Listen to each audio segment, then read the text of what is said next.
the most curious Islamic scholar because of his future predictions, a saint whose signature is found on Mars and who holds the secrets of the heavens. He moves through dimensions, ventures into unknown realms, and brings back news from these places centuries ago. He predicted the rise of the Ottoman Empire and revealed the secrets of its sultans, describing future technologies long before their time and unraveling the mysteries of existence. He is the Sheikhul Akbar of the world of knowledge. His life wisdom and incredible miracles have left an unforgettable mark on human history. But why were his books banned? Why did some scholars regard him as un-Islamic? And the miraculous discovery of his grave will shock you. Prepare yourself for the extraordinary story of the Sheikh of Sheikhs Ibn Arabi. Early life. Muhyiddin Ibn Arabi was born on July 28, 1165, in Murciath, the capital city, in the southeastern region of Andalusia. Ibn Arabi mentioned that his father was a devout individual who frequently read the Quran and was deeply engaged in the study of Islamic jurisprudence and hadith. His mother Noor was from the lineage of the Ansar, and he attended the gatherings of Fatima bint al-Musanna, a female saint. Ibn Arabi noted that he came from a noble Arab lineage belonging to the Banitai tribe. Those who appreciated Ibn Arabi's views acknowledged his authority and Sufism by granting him the title Sheikh al-Akbar, the greatest sheikh, and recognized him as a renewer of religious sciences. With the entitled Muhyiddin Ibn Arabi shared that during his early teenage years, he retreated into seclusion following a spiritual sign and decided to uncover the treasures within his inner world. He stated that as a result of these periods of isolation and spiritual discipline, sometimes lasting up to 14 months, the doors of divine knowledge gradually began to open to him. Ibn Arabi received his first Quranic lessons from a man named Abu Abdullah al-Hihat.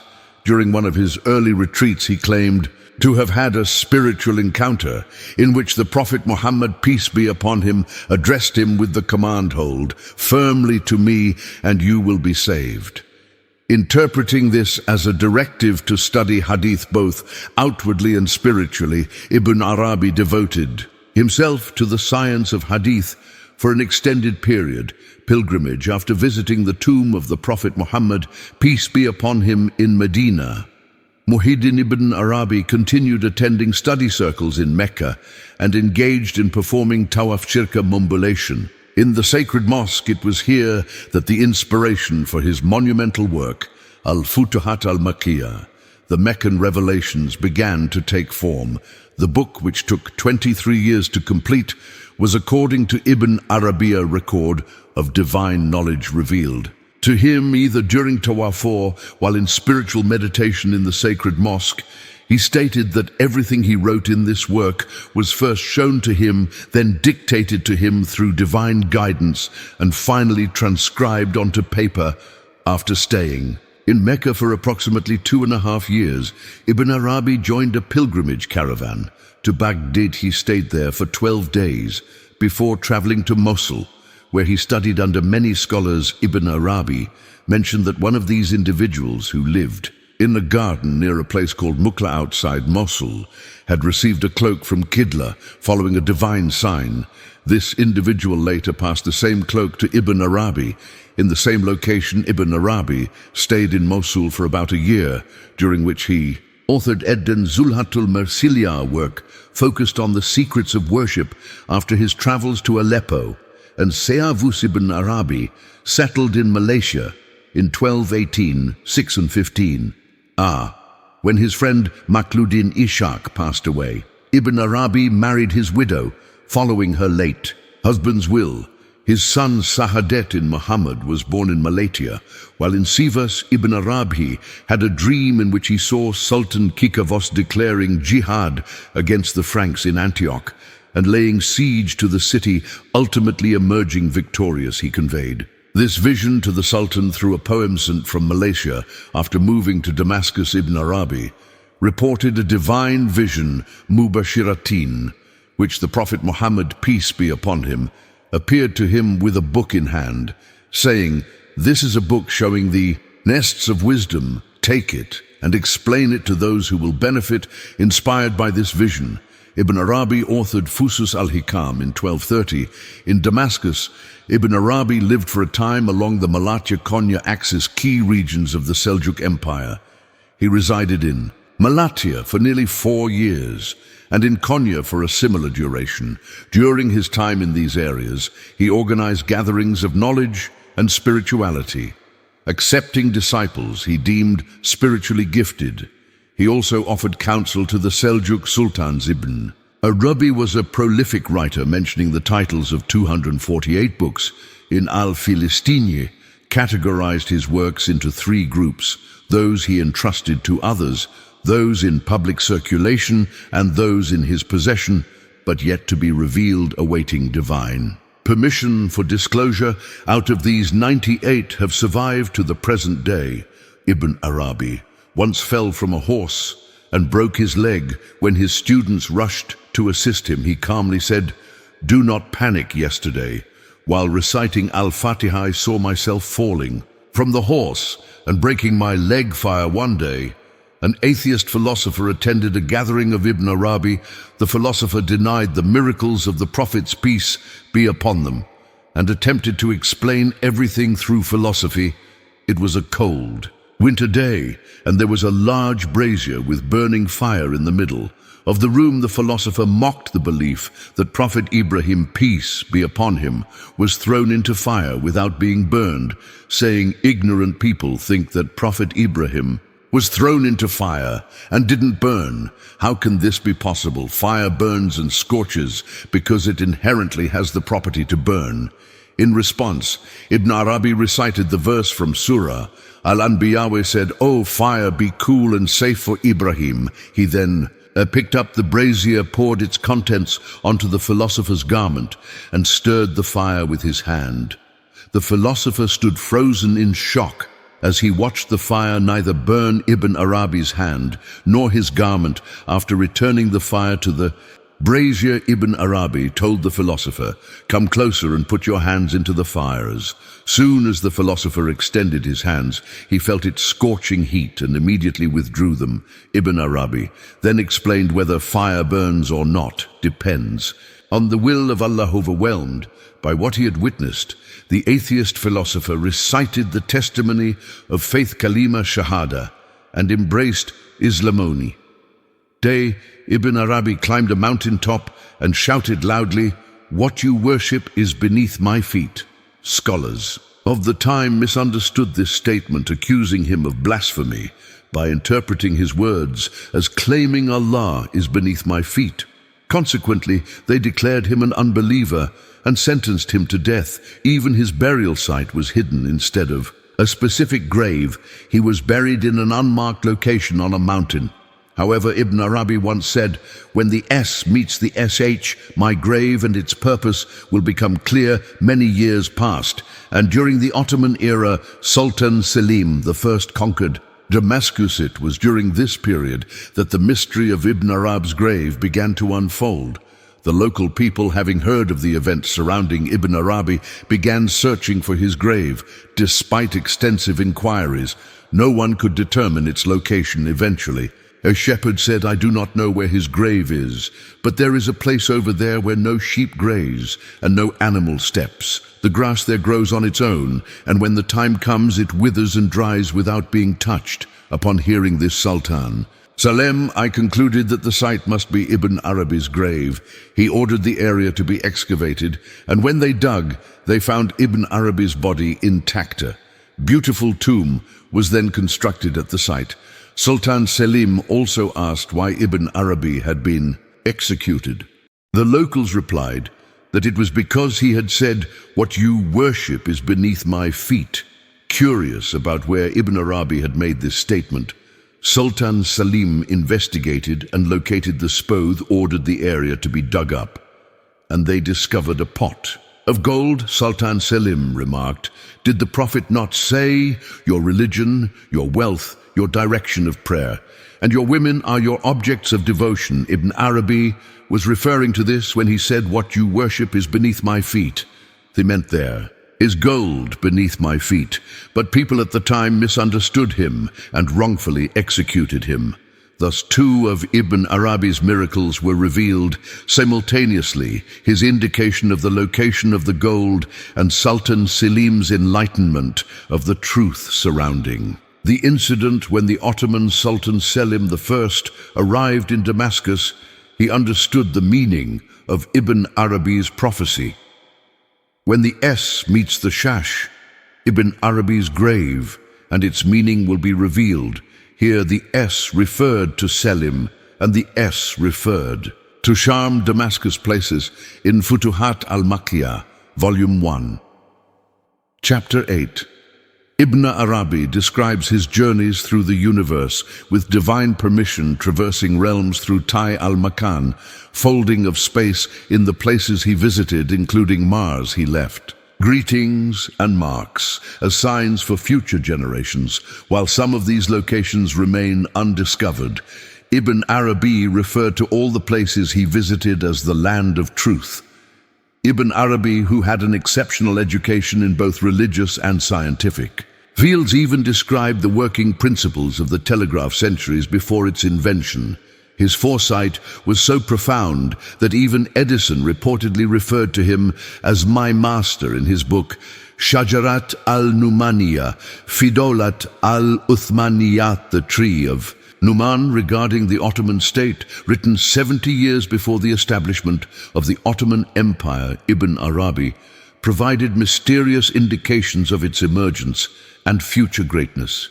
The foretelling of the Ottoman Empire, foretelling of the Ottoman Empire. Sheikh al-Akbar Ibn Arabi, who passed away in Damascus in 1240 CE, 59 years before the establishment of the Ottoman Empire, authored a remarkable work titled Shajarat al-Numaniya Fidolat al-Othmaniya, the tree of Numan, regarding the Ottoman state at a time when neither Osman Ghazi nor the world-dominating Ottoman Empire existed. Ibn Arabi relied on divine knowledge, ilm al-aduni, and certain Quranic verses to write this small treatise, which translates to genealogy of the Ottoman state. In this work, Ibn Arabi unveiled numerous hidden truths about the Ottoman dynasty. According to his account, he detailed the caliphate to be established by the Ottomans, the rulers of this dynasty, their times, reigns, and armies, despite being one of the greatest mystical and scholarly miracles predicting future events. Shajarat al-Numaniya has not been subjected to serious research to this day. Consequently, its cryptic symbols and references have been treated merely as simple anecdotes or narrations. In some sources, the book is referred to as Al-Da'irat al-Numaniya, the circle of Numan. Ibn Arabi attributes his insights about the Ottoman state to divine inspiration, supported by clues provided by Hazrat Ali May, Allah be pleased with him. The mystical basis of Shajarat al-Notmaniya, mystical basis in the introduction to Shajarat al-Notmaniya Fidolat al-Uthmaniya. Ibn Arab begins by praising Allah and explaining how, through the wisdom of symbols and signs, he was able to discern the secrets of letters. He explicitly reveals how he gained knowledge about the yet-to-be-established Ottoman state and why he composed this work. Ibn Arabi states that he attained this understanding through deep meditation and contemplation of the Quranic verse from Surah Ar-Rum 32:2-5. The Romans have been defeated in the nearest land, but they, after their defeat, will triumph within a few years. To Allah belongs the command before and after, and that day the believers will rejoice with the help of Allah. He helps whom He wills, and He is the Almighty, the Merciful. He shares that during his meditation he inquired about the hidden secrets related to this verse from Hazrat Ali Mai, Allah be pleased with him. Hazrat Ali responded with clear explanations and named the work Shajarat Alumina, referring to the genealogy upon, learning that this prophecy was connected to the time of the Ottoman state. Ibn Arabi compiled all the knowledge he received about the caliphate, the rulers and their eras, as well as the armies to create this extraordinary work. This treaty serves as a testament to Ibn Arabi's profound insight into the future and his spiritual connection to divine knowledge, which continues to fascinate scholars and mystics alike, according to documents preserved in the Ottoman Prime Ministry archives. Ottoman sultans took great care in maintaining the tomb of Ibn Arabi until the final years of the empire. They appointed salary officials in every era to oversee the upkeep of the mosque and the tomb, ensuring their preservation. In Shajarat al-Numani, Ibn Arabi refers to Sultan Salim Firkus, known as Yavu Sultan Salimas, the holder of the talisman. He predicted that Salem's accession to the throne would occur after that of Sultan Mehmed the Conqueror, Fatih Sultan. Mehmed ibn Arabi described the greatest talisman as the caliphate itself, foretelling that the caliphate would pass to the Ottomans through Salem. The first predictions about Selim ibn Arabi mentioned the severe and arduous route path, which scholars have interpreted as a reference to Sultan Selim's victory in the Battle of Rydania. He also alluded to the Chaldiran campaign, where Sultan Selim calmed his troops with a historic speech after they expressed grievances over the length of the campaign. Furthermore, Ibn Arabi's mention of the frowning brows in the stations is seen as a reference to Sultan Selim's distinctive arched black eyebrows and his title Yavuz. The stern Ibn Arabi also foretold that when the person he had described as the bearer of victory reached his shrine in triumph, he would discover Ibn Arabi's ruined grave. This prophecy came true when Sultan Selim I located Ibn Arabi's neglected grave and ordered the construction of a mausoleum and a mosque beside it. This act of restoration fulfilled Ibn Arabi's predictions and cemented his spiritual connection with the Ottoman dynasty. Predictions about two Ottoman sultans sown of the prophecies mentioned in Shajarat al-Numaniya concern Sultan Abdulaziz. It foretells his removal from the throne through a military coup and his subsequent assassination. The text provides detailed insights into this event with phrases like, "The destiny established will manifest, the caliphate in a person with an open conscience, and the soldiers of the split and destroyed moon will follow him." Here, the split moon likened to Sultan Salim, from fear in its stern and resolute appearance, refers to Sultan Abdulaziz. The prophecy indicates that in 1876 he would be deposed through a coup, orchestrated by Mithat Pasha and Hussein Avni Pasha. Shortly after, Sultan Abdulaziz would be killed with his wrists cut, leading to his martyrdom. The prophecy also points to the events following Sultan Abdulaziz's death. It states, "At the moon's ascension, there will be chaos and disarray, and opposition to him will arise." From the very beginning, this is interpreted as a reference to Sultan Murad V, who ascended the throne after Abdulaziz, but suffered from mental instability, leading to his removal. The prophecy then foretells the rise of Sultan Abdul Hamid II, whose name begins with the letter Arabic for A, as the next ruler. Sultan Abdul Hamid II and the Jewish settlement in Palestine. Prediction about the Jewish settlement in Palestine. The text also addresses the Zionist movement's efforts to settle in cities within Jerusalem and Palestine. It predicts that Sultan Abdul Hamid II would oppose these efforts and resist granting permission for settlement. The prophecy states first he will be promised residence in 5 stations from the east in the second attempt. He will be urged to give something to the one marked as the cause of the nation's many insults. This is interpreted as the pressure Abdul Hamid faced from international forces and the Jewish community who sought to establish settlements in Palestine during his reign. Despite such pressures, Sultan Abdul Hamid II steadfastly refused.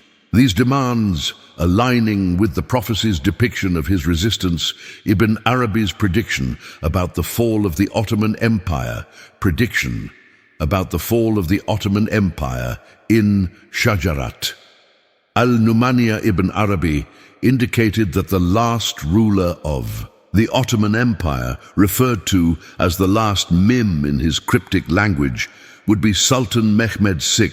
Vaden he foretold that after his reign, the Ottoman dynasty and its lineage would come to an end. He also prophesied that the fall of the Ottoman state would mark the beginning of the end time, with the emergence of widespread tribulations and dark days.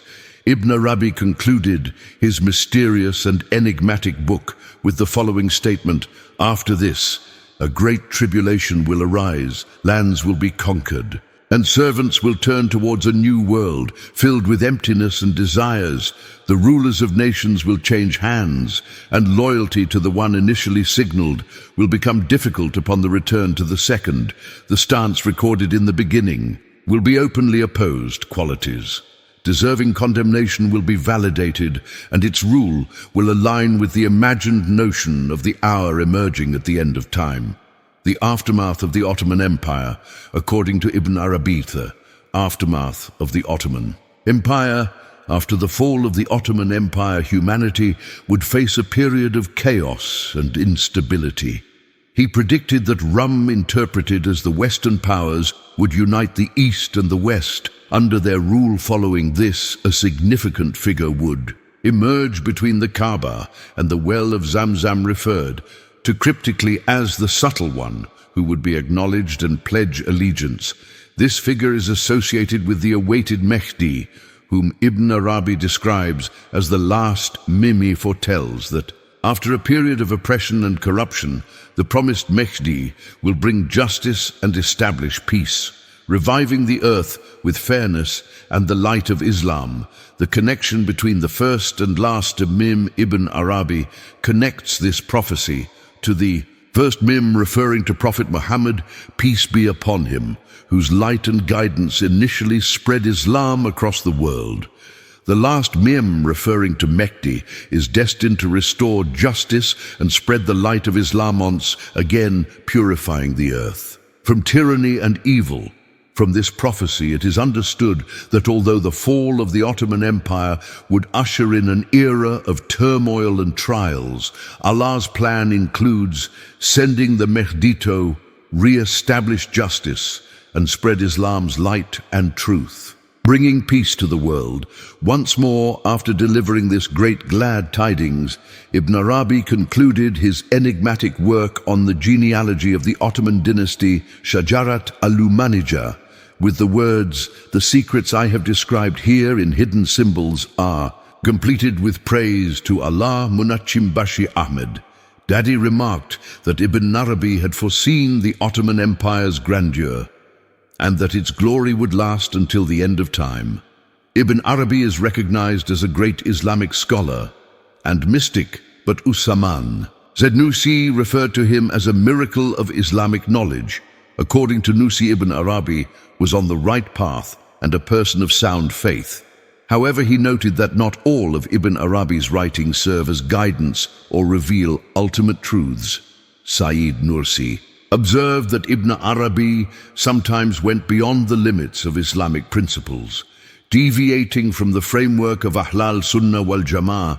Some of his statements, taken literally, appear to express disbelief.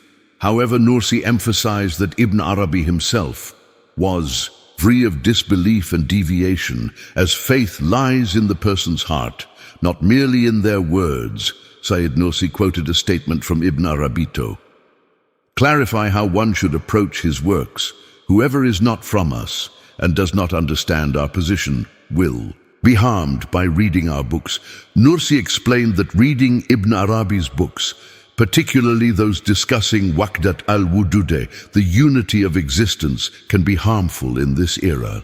Although Ibn Arabi was a person of strong faith, some of his words, if interpreted literally, may lead to confusion or disbelief. Such works require deep understanding and expertise, which most readers lack. The ban on Ibn Arabi's books, the path of Wudat al-Wujude, to the potential for misunderstanding some Ottoman sultans. prohibited the reading of Ibn Arabi's books. Ibn Abidin stated that it is forbidden haram to publish or distribute Ibn Arabi's Fusus al-Hikamas.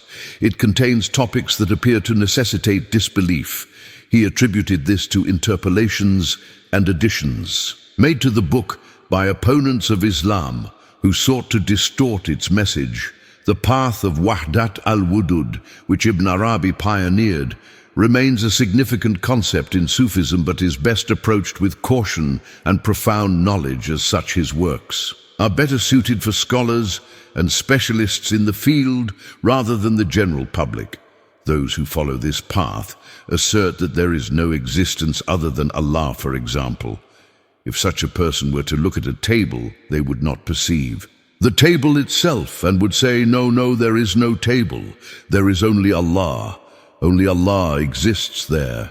They claim that Allah's attributes and names are not present there, but rather His essence, Zat alone. Figures like Ibn Arabi or Halaj Mansur reached spiritual stations that are incomprehensible to people like us. This is a path we have never traveled. Even if we tried, we could not achieve it, because such individuals hold an exalted spiritual rank. Ibn Arabi expressed these thoughts while in a state of spiritual ecstasy. Said Nursi explained that such a station is so pleasurable that those who reach it do not wish to leave.